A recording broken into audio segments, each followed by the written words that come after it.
সারাদিন রোজার পর ইফতারের টেবিলে ঠান্ডা আর মিষ্টি জাতীয় কোনো কিছু খেতে খুব ইচ্ছা করে। তাই আমি গতকাল ইফতারের টেবিলে রেখেছি ক্যারামেল পুডিং। এটা আমার ফ্যামিলিতে সবাই খুব পছন্দ করে, স্পেশালি আমার ছেলে।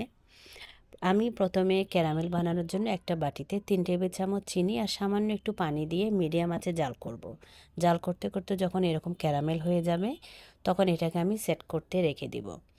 এবার একটা বাটিতে 6টা ডিম আর সামান্য একটু ভ্যানিলা এসেন্স দিব।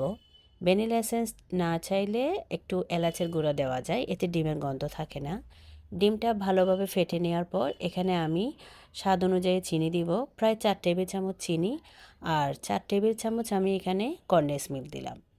কনডেন্স মিল্ক দিলে পুডিংয়ের টেক্সচারটা অনেক স্মুথ হয়। এবার ভালো করে মিক্স হওয়ার পর এখানে আমি আধা কেজি দুধ দিলাম।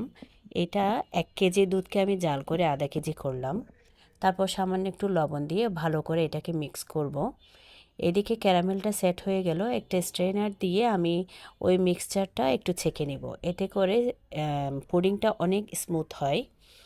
এবার আমি এটাকে ভাপে দিয়ে দিব। মিডিয়াম আছে আমি এটাকে 25 মিনিট একটু ভাপ দিয়ে নিব।